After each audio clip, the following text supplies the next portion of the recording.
Reading মডিউলের একটা বড় সমস্যা হচ্ছে যে অনেক সময় আমরা শব্দের অর্থগুলি বুঝতে পারি, কিন্তু আমরা ওই সেন্টেন্সটা আসলে কি বলতেছে, সেন্টেন্সের মানেটা কি সেটা বুঝতে পারি না।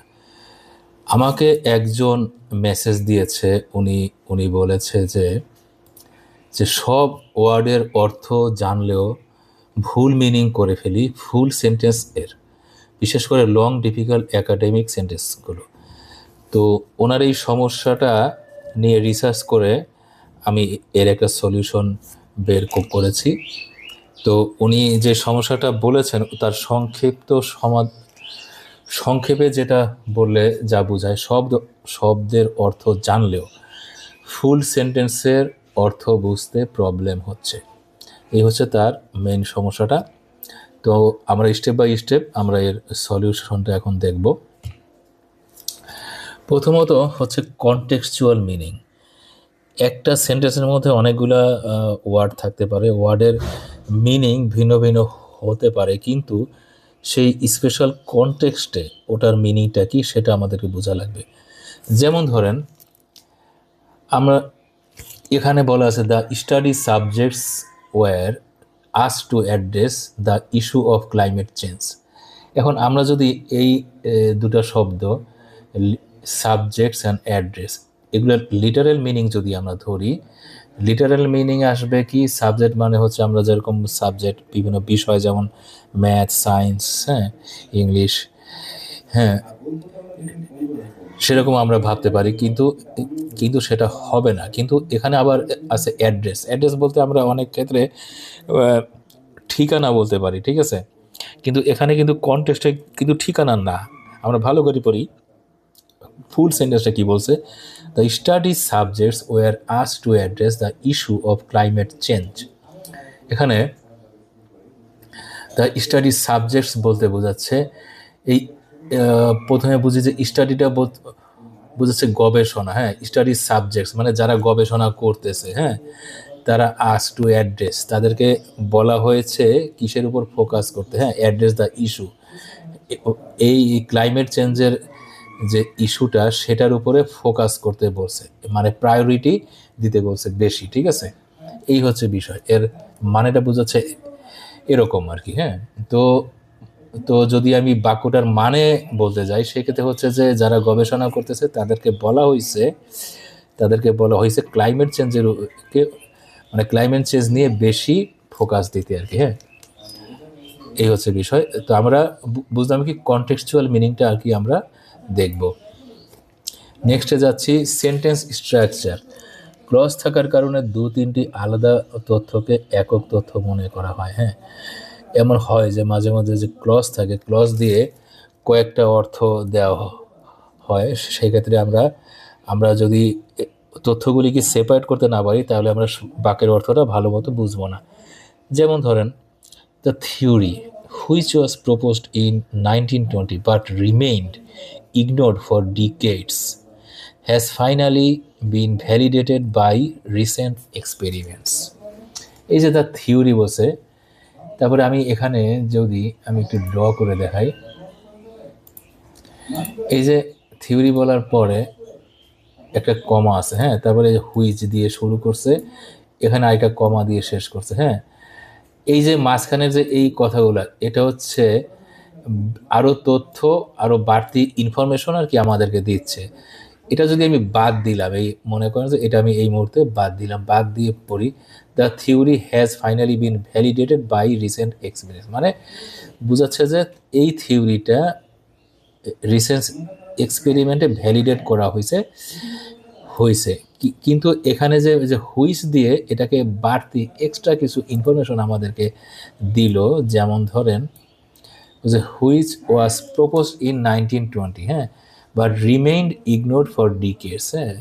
তাহলে আমরা বাড়তি তথ্যটা পাশে গিয়ে যেটা ভ্যালিডেট করা হইল সেটা কিন্তু আগে 1920-তে প্রপোজ করা হয়েছিল, কিন্তু এটা ইগনোর করা হয়েছিল, মানে ডিকেডস, মানে হ্যাঁ, তাহলে দশকের পর দশক এটা ইগনোর করা হয়েছিল, ঠিক আছে। তো এই হচ্ছে আমরা বুঝতেছি এইটার হচ্ছে কাহিনীটা এটা, ঠিক আছে। তো আমরা এখন নেক্সটে যাব। নেক্সটে যাচ্ছি মডিফায়ার্স। মডিফায়ার্স থাকে হচ্ছে যে কিছু বর্ণনা করে, ঠিক আছে, কিছু সাবজেক্ট থাকে, ভার্ব থাকে, সেগুলোকে একটু মডিফাই করে, একটু একটু এক্সট্রা, একটু মানে স্পাইস করে দেয় আর কি, ঠিক আছে। আচ্ছা, পরে বলি, একটি বাক্যের সাবজেক্ট এবং ভার্ব এর মাঝে যখন অনেকগুলো বিশেষণ বা বর্ণনামূলক শব্দ মডিফায়ার্স থাকে ঢুকে পড়ে, তখন বাক্যের মূল কাজ কে করছে তা বোঝা কঠিন হয়ে যায়। আচ্ছা, এখন এখন আমরা এখানে আসি। The effects of the massive oil spill on the diverse marine ecosystem of the Gulf Coast are still being calculated. আচ্ছা, এই যে এখানে আরটা কাকে বোঝাচ্ছে, বোঝাচ্ছে আর আরটাকে এই যে গালফ কোস্টকে বোঝাচ্ছে, নাকি এই যে মেরিন ইকোসিস্টেমকে বোঝাচ্ছে, নাকি অয়েল স্পিলকে বোঝাচ্ছে, না কাকে বোঝাচ্ছে? আসলে এটা বোঝাচ্ছে এই ইফেক্টস, এই যে ফলাফলটা, হ্যাঁ, এই ফলাফলটাই আসলে আমাদেরকে এই আর, হ্যাঁ, the effects are still being calculated. হ্যাঁ, তো এই হচ্ছে এই ইফেক্টটাকে মানে বর্তমানেও ক্যালকুলেট করা হচ্ছে। এখন উত্তর হচ্ছে যে কিসের কিসের ইফেক্ট, কোনটা হচ্ছে the massive oil spill on the diverse marine ecosystem. হ্যাঁ, ম্যাসিভ অয়েল স্পিলটা অন দ্য ডাইভার্স মেরিন ইকোসিস্টেমে অফ দ্য গালফ কোস্ট। হ্যাঁ, হ্যাঁ, গালফ কোস্টের মধ্যে যে ম্যাসিভ অয়েল স্পিল হয়েছিল সেটা ইকোসিস্টেমে কি ইফেক্ট করতেছে সেটা এখনো কি করতেছে, ক্যালকুলেট করা হচ্ছে। এই হচ্ছে বিষয়। তো আমরা আমরা খেয়াল রাখবো যে মূল আসলে মেইনলি সাবজেক্ট কোনটা আর ভার্ব কোনটা আর মডিফায়ার কোনটা, এটা আমাদেরকে বোঝা লাগবে। হ্যাঁ, মডিফায়ারগুলি আমাদেরকে বোঝা লাগবে। আচ্ছা, তারপরে আমি নেক্সটে যাচ্ছি, কনজাংশন অ্যান্ড ট্রানজিশনস। একাডেমিক প্যাসেজের লেখক সরাসরি কথা না বলে প্রায় কন্ট্রাস্ট বা বৈপরীত্য তৈরি করেন, যেমন অল দো, ডেসপাইট, নেভারদেলেস। এই শব্দগুলো বাক্যের অর্থকে 160 ডিগ্রি ঘুরিয়ে দেয়। হ্যাঁ, বাক্যের মধ্যে মনে করেন কিছু কন্ট্রাস্ট থাকবে। হ্যাঁ, প্রথমে বলতেছে এক ধরনের পজিটিভ বা নেগেটিভ, পরে বলতেছে যে নেগেটিভ বা পজিটিভ, এমন কিছু বোঝায় দেয়। হ্যাঁ, মানে কন্ট্রাস্ট করতেছে, মানে প্রথমে বললো মনে করেন যে প্লাস পজিটিভ, পরে বললো মনে করেন যে মাইনাস, অথবা প্রথমে বললো মাইনাস তারপরে বললো প্লাস, এরকম হতে পারে। ঠিক আছে, আচ্ছা, আমরা বাক্যটা পড়ি। Despite the high cost of implementation. হ্যাঁ, despite the high cost of implementation, এখানে বোঝা যাচ্ছে ডেসপাইট মানে মানে ইমপ্লিমেন্টেশনের হাই কস্ট সত্ত্বেও, ডেসপাইট মানে হচ্ছে সত্ত্বেও, মানে হচ্ছে তাই এটা হচ্ছে একটা নেগেটিভ ভাইব দিচ্ছে, এটা এই অংশটা নেগেটিভ ভাইব। আচ্ছা, আমি ভুলে প্লাস লিখে দিচ্ছি। হ্যাঁ, এটা হচ্ছে একটা নেগেটিভ ভাইব দিচ্ছে আমাদেরকে এটা। আর তারপরে যেহেতু এখানে ডেসপাইট আছে, পরেরটা অবশ্যই একটা পজিটিভ ভাইব দিবে পরেরটা। হ্যাঁ, এটা খুবই লজিক্যাল। তো পরেরটা আমাদেরকে পজিটিভ ভাইব দিবে। পরেরটা বলছে কি, the new renewable energy project yielded significant long term savings. এই যে, হ্যাঁ, তো সিগনিফিকেন্ট লং টার্ম সেভিংস করছে, ইল্ড করছে, এটা হচ্ছে আমাদের পজিটিভ ভাইব। তো ডেসপাইট, তো এটা যে দুইটা অর্থ মানে দুইটা বিপরীত দেখাচ্ছে, কন্ট্রাস্ট দেখাচ্ছে। হ্যাঁ, তো সেটা আর কি আমাদের বোঝা লাগবে যে কাহিনীটা কী হলো। হ্যাঁ, তো এই হচ্ছে বিষয়।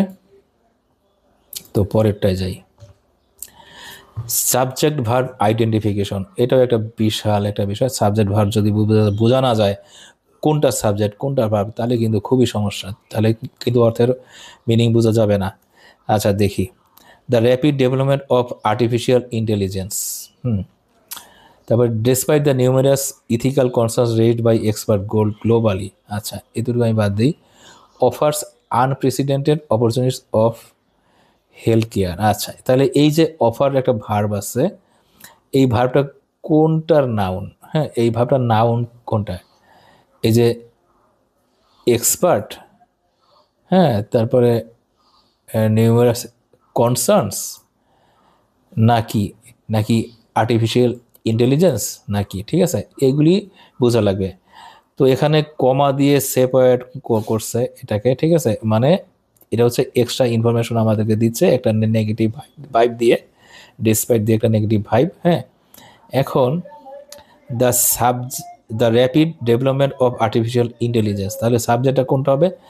সাবজেক্ট কোনো একটা সিঙ্গেল ওয়ার্ড না, এখানে আমাদের সাবজেক্ট হচ্ছে এই পুরোটাই হচ্ছে সাবজেক্ট। হ্যাঁ, এই পুরোটাই একটা সাবজেক্ট।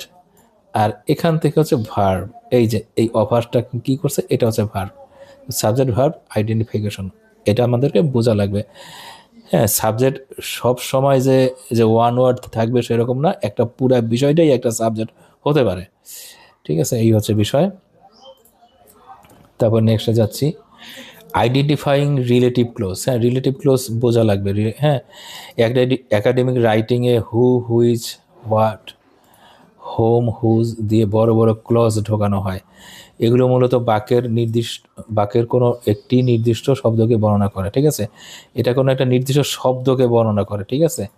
এখন আসি, the researchers studied the ancient ruins which had been discovered during the construction of the highway that connects the two cities. আচ্ছা, ঠিক আছে, তো রিসার্চার করছে কি, স্টাডি করছে মানে মানে গবেষণা করছে বা রিসার্চ করছে এনসিয়েন্ট রুইন, মানে মানে মানে মানে কি এনসিয়েন্ট প্রাচীন ধ্বংসাবশেষ। হ্যাঁ, প্রাচীন ধ্বংসাবশেষ তারা রিসার্চ করে কি করছে, সেটা কি আমি আপাতত এই জায়গাটা বাদ দিলাম, ঠিক আছে, বাদ দিয়ে আপাতত এইটুকু আমি বাদ দিয়ে আমি এই কাহিনীটা কি, that connects the two cities. হ্যাঁ, এই এই যে রুইনটা, এই যে ধ্বংসাবশেষটা দুইটা সিটিকে কানেক্ট করছে। এখন এই রুইন সম্পর্কে আমাদেরকে বাড়তি যে বর্ণনা দিচ্ছে সেটা কি, which had bin discover during the construction of the highway. হ্যাঁ, মানে হাইওয়ে যখন কনস্ট্রাক্ট করার সময় এই ধ্বংসাবশেষটা পাইছে, ঠিক আছে, দারুণ একটা বিষয়। হ্যাঁ, তারপরে নেক্সটে যাচ্ছি, আন্ডারস্ট্যান্ডিং কোহেসিভ ডিভাইসেস। হ্যাঁ, কোহেসিভ ডিভাইস বোঝা লাগবে, না বুঝে কিন্তু আমরা বুঝবো না যে আসলে বাক্যের মূল অর্থটা কি। বাক্যের অর্থ পজিটিভ থেকে নেগেটিভ বা কজ থেকে রেজাল্ট, ইফেক্ট বদলে দেয় এই শব্দগুলো, ঠিক আছে, মানে কোহেসিভ ডিভাইসগুলো, এগুলো খেয়াল না করলে পুরো অর্থ পাল্টে যায়, ঠিক আছে, এগুলো খেয়াল রাখা লাগবে যে অর্থটা কি। এখানে যেমন ধরেন একটা কোহেসিভ ডিভাইস এখানে দিছে হোয়াইল, এই হোয়াইল দিয়ে দেখা যাবে যে হোয়াইল দেওয়ার পরে একটা থাকবে পজিটিভ, এরপরে থাকবে একটা কমা, তারপরে থাকবে নেগেটিভ, অথবা একটা থাকবে নেগেটিভ, তারপরে একটা কমা, তারপরে একটা পজিটিভ, এরকম। While the initial results were promising, মানে এটা হচ্ছে প্রমিজিং, মানে এটা পজিটিভ ভাইব দিচ্ছে। তারপরে দ্য সাবসিকুয়েন্ট ট্রায়ালস ফেইল্ড, এই যে নেগেটিভ ভাইবটা দিল।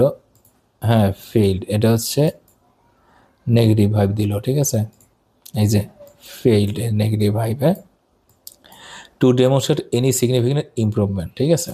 তো এই হচ্ছে বিষয়, আমাদেরকে অবশ্যই জানা লাগবে যে কোহেসিভ ডিভাইসগুলি কোথায় কোথায় আছে আর এগুলির মানেগুলি কি, হ্যাঁ, কীভাবে কাজ করে, কিভাবে অর্থের মানে বাক্যের অর্থ পাল্টে দেয়, সেগুলি আর কি আমাদেরকে বোঝা লাগবে। তারপর ব্যাকওয়ার্ড ট্রান্সলেশন অ্যান্ড চাঙ্কিং, একটা কৌশল হচ্ছে আমরা ব্যাকওয়ার্ড ট্রান্সলেশন করব চাঙ্কিং, যেহেতু আমরা বাংলা ভাষায় বুঝি, তো বাংলা থেকে যদি আমরা উল্টা পড়ি সেক্ষেত্রে আমরা হয়তো অর্থটা বুঝে ফেলতে পারবো, ঠিক আছে। পুরো বাক্য একবারে না পড়ে ছোট ছোট অংশে চাঙ্কস ভাগ করে পড়ুন, পিছন থেকে সামনে মেলাতে চেষ্টা করুন। হ্যাঁ, যেমন বাক্যটিকে কমা বা প্রিপোজিশন অনুযায়ী ভাগ করুন, প্রতিটি অংশের আলাদা অর্থ করুন, এবার অংশগুলোকে আঠার মতো জুড়ে দিন। এখানে যে বাক্যটা দেখা যায়, the unprecedented rise in global temperature caused primarily by industrial emissions has led to the melting of polar ice caps at the alarming rate, ঠিক আছে। The unprecedented rise in global temperature, এইটার রেজাল্টটা কি লেড টু, হ্যাঁ, এই যে has lead two, মানে এটা হচ্ছে একটা ঘটনা, এটার রেজাল্ট হচ্ছে এইটা। আর এই ঘটনাটা কেন ঘটছে, যে কজ, এই যে কজ দিয়ে প্রাইমারি বা হ্যাঁ, মানে এটা হচ্ছে কারণ দেখাইছে। মানে এই ঘটনাটা, এটা একটা ঘটনা,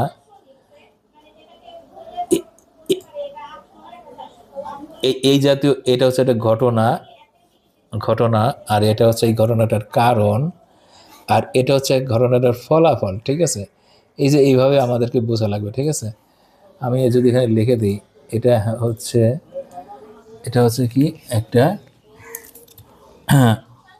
ইভেন্ট, হ্যাঁ,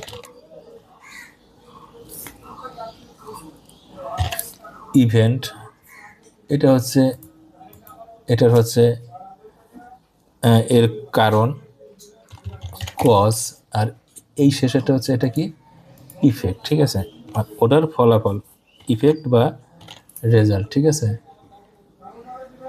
বা রেজাল্ট, এই হলো কাহিনী। এইভাবে আর কি আমাদেরকে বোঝা লাগবে বিষয়গুলি আসলে কি বলতেছে, কোথায় কি হইতেছে। হ্যাঁ,